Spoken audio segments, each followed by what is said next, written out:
wala tay threat sa security nato diri sa Davao City, pero gihangyo lang yun nato ang tanan ma'am, giawhag nato nga magbinantayon ta kanunay sa ato ang palibot. Ang best practice nato diri sa Davao City, ang imam kung na ay makita, magsalita, mag-report sa mga uniform person nga naa sa mga pampublikong lugar.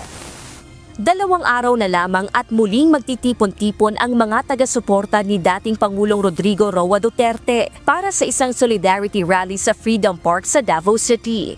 Layon ng kanilang pagtitipon na makuha ang hustisya para sa dating Pangulo na nahaharap ngayon sa paglilitis sa International Criminal Court o ICC dahil sa kasong crimes against humanity. Malaking bilang man ang inaasahang makikibahagi rito. Inihayag ng pulisya na handa sila sa worst-case scenarios.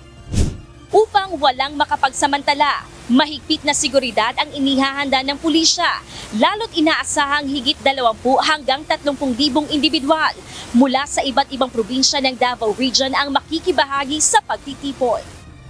Tiwala ang Davao City Police na mapananatiling mapayapa sa kabuuan ang pagkilos, lalo't napatunayan na ang pagiging disiplinado ng mga Davaoenyo.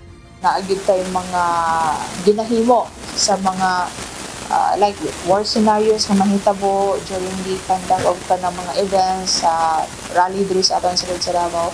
Natin mga naka-standby, PNP personnel ma'am, like the SWAT team, natin mga standby po na ma'am from the City Mobile Force Company, nanana sa ato ang mga contingency plan just in case ay mga panghitabo nga sama ingon ana. Wala na mo na giwala nga na possibility. Bagaman walang namomonitor na banta sa seguridad ang pulisya, may nakahanda na silang contingency plan at may nakatalaga ng personnel para maiwasan ang anumang gulo.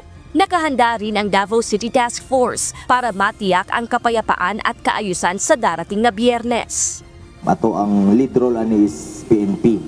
But natay gitawag nga law enforcement support operation, no? That's the reason nga usahay kauban ta support elements, no, nga ma-augment sa PNP. So as of now, normal ang ato ang mga deployments, no, natay monitoring. Other than that, support lang gid ang military.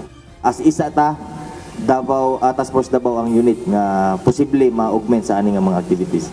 Bukod sa Davao City, may isasagawa ring pagkilos ang mga taga-suporta ni dating Pangulong Duterte sa Tagum City, Digos City, Mati City at munisipalidad ng Bansalan.